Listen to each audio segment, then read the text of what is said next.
시청자 여러분 안녕하십니까? 복지TV 뉴스입니다. 청각장애인들이 문재인 정부에서 시행돼야 할 청각장애인 정책 개선 요구안을 광화문 1번가에 제출했습니다. 어떤 내용이 담겼는지 황현희 기자가 알아봤습니다. 청각장애인들이 문재인 대통령에게 정책 요구안을 전달하기 위해 광화문 1번가를 찾았습니다. 이들은 청각장애인을 위한 정책으로 청각장애인의 부모 자녀 간 의사소통 지원, 학생을 위한 수어 음성 언어 지원, 방송 수어 통역 15% 이상으로 확대, 청와대 기자회견 시 수어 통역사 배치 등을 요구했습니다. 청각장애인은 태어나는 그 순간부터 차별 속에서 지금도 살고 있습니다. 대부분 가정은 주로 구화교육을 시킵니다. 그러다 보니까 청각장애인 아동과 원활히 소통이 되는 그런 가정들은 많지 않은 실정입니다. 학교에서도 수화를 잘하는 교사를 만나기 어렵고 자신들이 원치 않은 의사소통 방식을 학교에서 배웁니다. 이날 기자회견에서는 청각장애인을 위한 정책 요구뿐 아니라 수어 통역사의 열악한 근무 환경, 불안정한 고용 형태도 해결돼야 할 문제점으로 제기됐습니다. 수어 통역사는 대부분 일용직으로 고용돼 언제 해고될지 알 수 없는 상황입니다. 수어 통역사도 사람이고 권리이고 노동자임을 이 사회에서 알아주셨으면 좋겠습니다. 청각장애인과 수어 통역사를 함께 대우해주면서 이들이 누릴 수 있는 함께 의사소통을 확장해 갈 수 있어야 된다고 생각합니다. 청각장애인의 주요 요구는 대부분 의사소통과 관련한 내용입니다. 의사소통은 사람들과의 관계, 일상생활에서 가장 많은 부분을 차지하는 요소입니다. 문재인 대통령 임기 동안 이들의 요구들이 실현돼 청각장애인이 더 이상 의사소통으로 어려움을 겪는 일이 생기지 않길 바랍니다. 복지TV 뉴스 황현희입니다. 7월 11일은 인구의 날이었습니다. 우리 사회가 가져야 할 인구 문제, 이명아 기자가 살펴봤습니다. 우리나라는 지난 10년 동안 인구수가 조금씩 증가하고 있지만 이는 새로운 생명이 태어나지 않은 채 고령 인구의 증가로 발생한 결과입니다. 이에 정부는 저출산 고령화 문제에 대응하고 위기의식을 확산하고자 지난 2011년부터 7월 11일을 인구의 날로 제정했습니다. 현재 우리나라는 워킹맘, 경력 단절녀 등 자녀를 둔 엄마의 모습을 표현하는 신조어가 계속해서 생기고 있는 만큼 여성에게 출산의 부담이 높은 상황입니다. 실제 기혼 여성의 82.3%가 양육으로 직장을 포기한 경험이 있다고 답했는데요. 이처럼 출산과 양육이 온전히 여성의 몫으로 돌아가고 있는 사회의 인식이 저출산 문제의 원인으로 꼽히고 있습니다. 인구보건복지협회는 저출산 고령화에 대한 청년들의 인식 전환을 도모하기 위해 제5회 전국대학생 인구토론대회를 열고 저출산 해결, 물적 지원보다 인식에 달려있다를 주제로 찬반 토론을 진행했습니다. 문제의 점을 가임 여성에만 뒀기 때문입니다. 우리는 한 단계 더 나아가 출산에 대한 부정적 인식이 왜 생겨났는가, 여기에 의문점을 던져야 합니다. 개인의 가치관을 개선하기 위해선 그 가치관을 형성하게 만든 사회의 가치관을 파악하고 이를 개선해야 합니다. 청년들은 인식 전환을 통해 출산과 양육에 대한 물적 지원을 확대해야 하는 것에 의견을 모았습니다. 대체적으로 다 물적 지원 가치관 그 얘기를 했을 때 물어보면 당연히 물적 지원 돈 줘야 되는 거 아니냐라는 반응이 많았어요. 근데 하다 보면은 그거 말고도 가치관 없이 더 이상 물적 지원도 불가능하고 가치관이 필요한 요소들이 정말 많구나라는 걸 알게 되었고, 통계청에 따르면 지난 2016년 출산율은 1.17명으로 지난 10년 동안 꾸준히 감소하고 있습니다. 반면 고령 인구 비율은 13.8%로 꾸준히 상승해 이미 우리나라는 고령 사회를 눈앞에 두고 있습니다. 이는 미래의 경제활동 인구수가 줄어들어 국가 경제에 큰 영향을 미치게 될 원인 중 하나로 전문가들은 저출산 고령화 사회를 경계해야 한다고 경고하고 있습니다. 청년들뿐만 아니라 전 사회가 저출산 고령화 문제에 대해 깊이 고민하고 문제 해결을 위해 나서야 할 때입니다. 복지TV 뉴스 이명호입니다. 여름철 폭염 속 주거 취약계층은 더욱 견디기 힘든 상황입니다. 이 무더위 쉼터 등이 증설됐지만 아직은 보완이 필요해 보입니다. 이현주 기자입니다. 700여 개의 쪽방이 틈없이 이어진 서울 종로구 돈이동. 폭염주의보에 집집마다 모든 문이 열려 있습니다. 집안에 더위를 식힐 방법이 마땅치 않기 때문입니다. 일평 남짓한 방안. 74살 김용수 할아버지는 부채질로 더위를 달래보려 하지만 역부족입니다. 사방이 막힌 좁은 공간에 냉방기구는 선풍기 한 대. 무더위 속 취사도구를 이용해 라면 하나 끓이기도 두려운 수준입니다. 무지하게 더워요. 말은 뭐예요. 앉아가 있어도 땀이 줄줄 나고 그런 거요. 뭐 바람은 한 통도 들어올 데 없고 이 선풍기 조금 틀면 막 뜨거운 바람에 선풍기 열기에 더 더워요. 쪽방촌은 열기가 빠져나갈 곳이 없어 바깥보다 1도에서 2도가량 기온이 더 높지만 에어컨은 꿈도 꾸기 어렵습니다. 올해 초 지자체가 집수리 지원 사업에 나선다고 밝혔지만 건물주와의 협의가 안 돼 진척이 더딘 사이 폭염이 찾아왔습니다. 그나마 의지할 곳은 무더위 쉼터. 전국의 증설을 통해 현재 4만 3천여 개의 쉼터가 운영 중입니다. 너무 더우니까 여긴 에어컨이 있으니까 시원하잖아요. 그러니까 여기서 자연히 있게 되지. 밖에 나가 너무 더웠고 하니까. 폭염에 취약한 노약자와 소외계층에겐 반가운 공간입니다. 하지만 대부분 낮 시간대 운영에 열대야는 여전히 홀로 견뎌야 하고 에어컨이 없는 등 아직 시설이 미비한 경우도 있습니다. 매년 더욱 기승을 부리고 있는 여름 더위 속 지난해 온열 질환 환자는 2029명으로 집계를 시작한 후 최대치를 기록했습니다. 복지TV 뉴스 이현주입니다. 장애계가 국정기획자문위원회에 장애 등급제와 부양 의무자 기준, 장애인 수용시설 폐지를 촉구하는 3대 적폐 청산안을 요청했습니다. 자세한 소식 박준성 기자가 전합니다. 장애인과 가난한 사람들의 3대 적폐, 장애 등급제, 부양 의무자 기준, 장애인 수용시설 폐지를 촉구하는 목소리가 강화문에 울려 퍼졌습니다. 장애 등급제 부양 의무제 폐지 강화문 공동행동은 국정기획자문위원회가 발표할 100대 국정과제에 3대 적폐 청산을 요청했습니다. 1786일째 강화문 지하 역사에서 농성을 하고 있는 우리 함께 3대 적폐, 장애 등급제 폐지, 부양 의무제 폐지, 장애인 수용시설 폐지에 대해서 우리가 약속한 것을 우리가 이야기하자는 것입니다.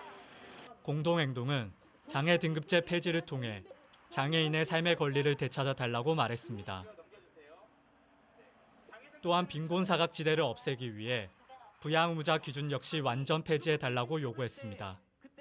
부양 의무자 기준은 국가에서 정해놓은 기준 그 이상을 그냥 벌고 있다면 수급비를 삭감하거나 아니면 수급에서 탈락시키게 되는 실제 가난하지 않다면 부담해야 하지 않는 부양 의무를 강제로 의무로 지어지고 있다는 겁니다. 정부와 보건사회연구원에서 발간한 보고서에서조차 부양 의무자 기준은 완화가 아닌 폐지를 해야지 사각지대를 해소할 수 있다라고 발표한 바 있습니다. 이들은 시설 인권 침해 문제는 시설 고유의 구조와 특성 문제라며 탈시설 지원센터 설립 지원 약속을 반드시 지켜달라고 요청했습니다. 복지TV 뉴스 박준성입니다. 구직자 10명 중 8명은 올 상반기 구직난이 더 심해졌다고 느낀 것으로 나타났습니다. 구인구직 매칭 플랫폼인 사람인이 구직자 1,071명을 대상으로 조사한 결과 83.2%가 이와 같이 대답했습니다. 이에 대해 사람인은 우선 지원 경쟁률이 높아져서가 가장 높게 나타났고 다음으로 기업별 채용 규모가 축소돼서 등의 순으로 나타났다고 밝혔습니다.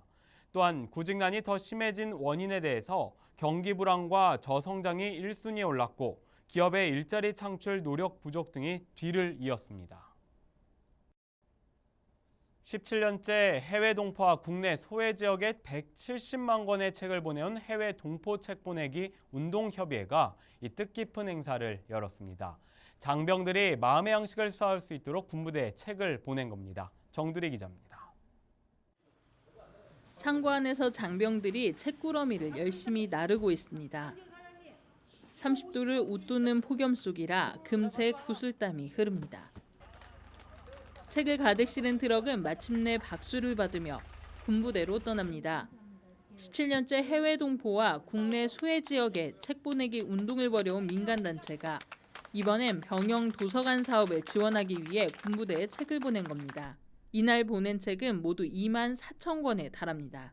부대 내 책이 많이 부족하여 장병들이 어려움을 느끼고 있는데 이번 기회를 통해 장병들의 여가 생활에 큰 도움이 될 것 같습니다.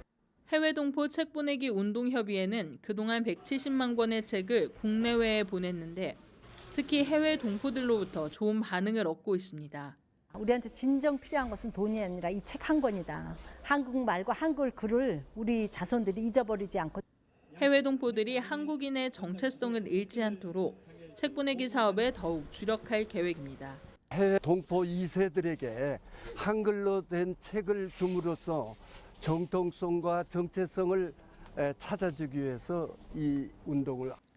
협의회는 앞으로 해외 동포들의 한글 실력 향상과 고국 문화에 대한 이해도를 높이는 사업에도 관심을 기울이기로 했습니다.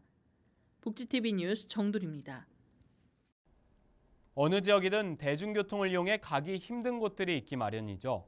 경기도는 벽오지와 산업단지 등 이 대중교통 취약 지역을 해소하기 위해 보라색 따복버스를 운영하고 있습니다. 수원과 군포 지역에서도 운행을 시작했습니다. 황현희 기자입니다. 오전 8시 수원역 앞 4km경 떨어진 산업단지로 출근하기 위한 승객들이 줄을 길게 섰습니다. 이달부터 운행을 시작한 따복버스를 타기 위해서입니다. 이 버스는 수원역에서 수원 산업단지로 오가는데 산단 근로자를 위해 노선을 세분화해 아침 저녁으로 실어 나릅니다. 원래는 3단지 쪽으로만 갔으니까 1, 2단지 이용하시는 분들은 불편하셨을 텐데 1, 2단지 이용하시는 분들은 편리하게 이용할 것 같습니다. 산단 근로자들을 위한 맞춤형 노선입니다. 배차 간격이 15분으로 줄었고 출근 시간인 오전 6시부터 9시, 퇴근 시간인 오후 5시부터 8시 반까지 이용할 수 있습니다. 수원역에서 경기도청을 방문하는 도민들과 청내 직원들을 위한 따복버스도 달립니다. 수원역 전시장에서 출발해 매산시장을 거쳐 경기도청 정문까지 30분 간격으로 운행됩니다. 수원역까지 가는 건 정말 좋은 것 같고요. 이제 많이 편할 것 같아요. 경기도청에 오는 사람들이 많이 이용할 수 있을 것 같습니다. 대중교통 취약 지역의 요일과 시간대에 따른 다양한 수요를 반영해 운영하는 따복버스. 지난 2015년 파주 77번 노선을 시작으로 최근 군포 지역에서 운행을 시작한 따복버스까지 현재 9개 시군에서 15개 노선이 운행 중입니다. 따복버스는 교통 취약 지역을 해소하고자 운행하는 버스로서 보다 많은 경기도의 교통 취약 지역을 해소하기 위해서 많은 노선을 확대하도록 노력하겠습니다. 따복버스는 올해 말까지 12개 시군 20개 노선으로 확대 운영됩니다. 복지TV 뉴스 황현입니다.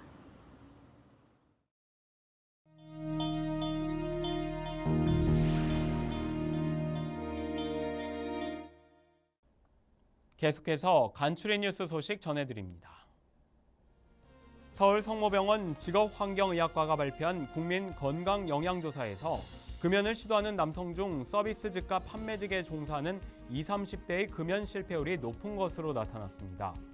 연구진은 서비스 직과 판매직이 감정노동에 시달려 스트레스가 높고 고객과의 만남 등 사교 목적으로 담배를 피우는 등의 이유로 실패율이 높은 것 같다고 추정 결과를 발표했습니다. 경상남도가 태풍과 집중호우에 대비해 상하수 시설과 공사 현장 등 98곳을 안전점검에 나섭니다. 특히 합동점검에 포함되지 않은 시설은 시군 자체적으로 점검을 실시할 예정입니다. 경북 영양군이 3국과 함께하는 제2회 청기 골부리 축제를 개최했습니다. 축제에서는 골부리 줍기와 삼구 체험 등 다채로운 프로그램으로 진행됐습니다. 한편 영양군은 축제에서 앞으로 지역 소규모 주민축제를 보다 활성화하기 위한 적극적인 지원에 나서겠다고 밝혔습니다. 이 밖의 소식은 장애인신문과 웰페어뉴스 홈페이지를 통해 확인하실 수 있습니다. 이어서 이번 주 장애인신문 브리핑입니다. 한 주간의 복직의 소식을 장애인 신문과 함께 다시 짚어봅니다.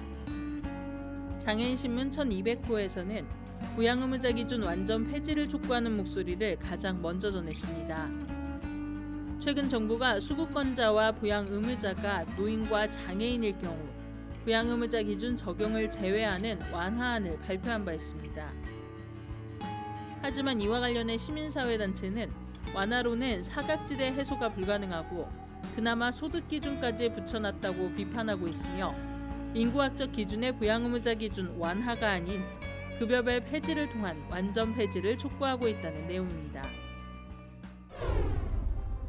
다음 기사는 지난주에 이은 대구시립희망원과 관련한 내용이 계속해서 실렸습니다. 지난 5일 대구시가 희망원 감사 결과를 발표하고 자체 감사 미이행과 입퇴소 심사위원회 구성과 운영의 부적정, 사망사고 처리 부적정 등 45건의 지적 건수가 발견됐다고 밝혔습니다. 하지만 이와 관련해 대책위는 이미 수사를 통해 확인된 내용일 뿐 각종 중대한 사안에 주의 처분을 내리는 등 형식적 감사였다고 비판하고 있습니다. 인권단체들이 지난 정권에서 무너졌던 인권을 되살리기 위해 새 정부에 제안하는 81개 인권과제를 광화문 1번가에 제출했습니다. 인권단체가 요구하고 있는 과제에는 지난 정권의 국가폭력처벌, 사법기구 개혁, 인권위 독립성 강화와 더불어 성소수자와 이주민, 여성, 노동자, 장애인 등에 대한 인권 문제 개선 내용이 담겼습니다. 더 자세한 뉴스는 장애인 신문과 웰페어 뉴스 홈페이지를 통해 확인할 수 있습니다.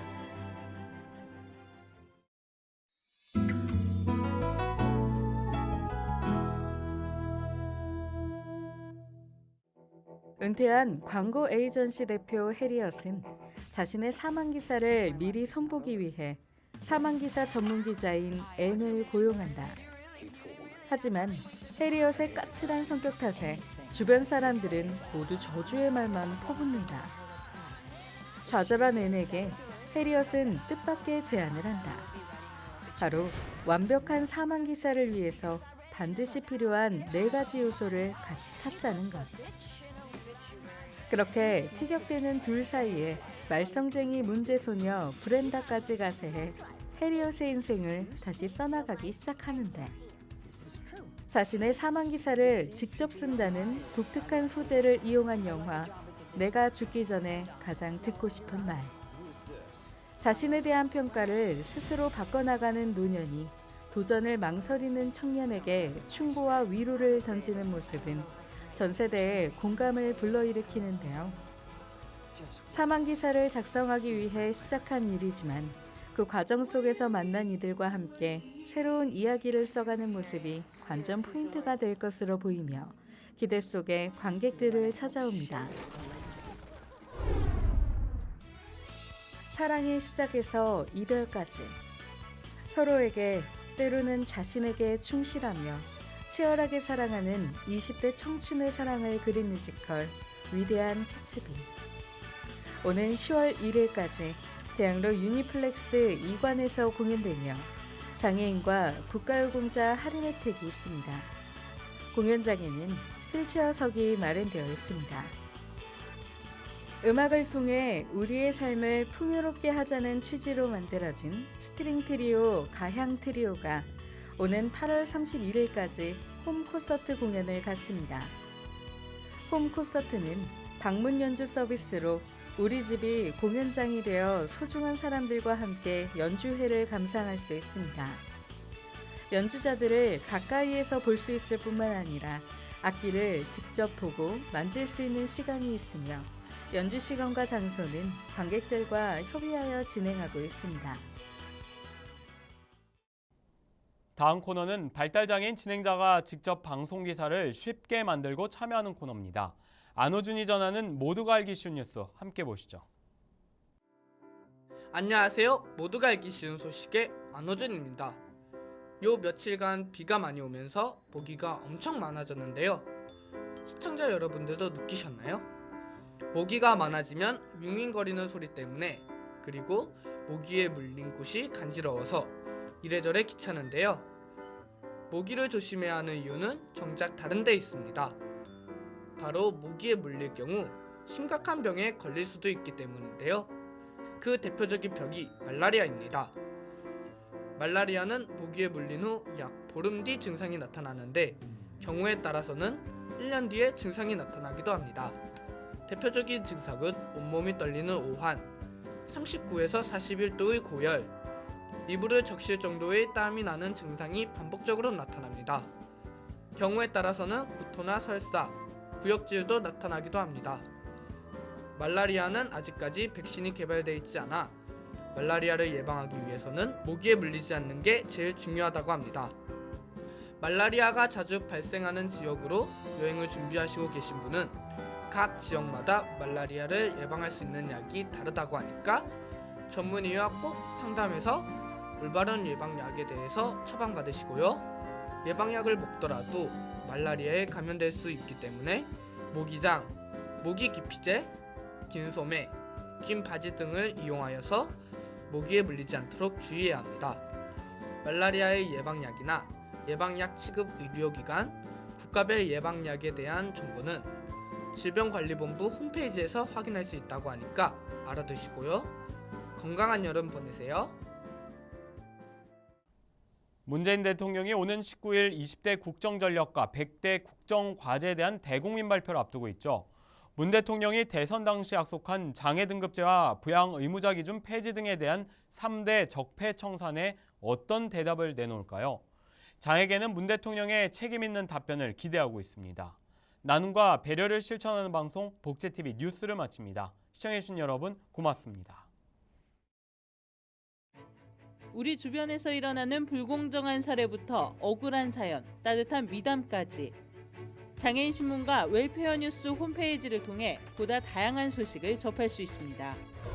시청자 여러분의 제보를 기다립니다. 웰페어 뉴스 홈페이지 또는 전자우편, 전화번호 02-2655-9519로 많은 제보 바랍니다.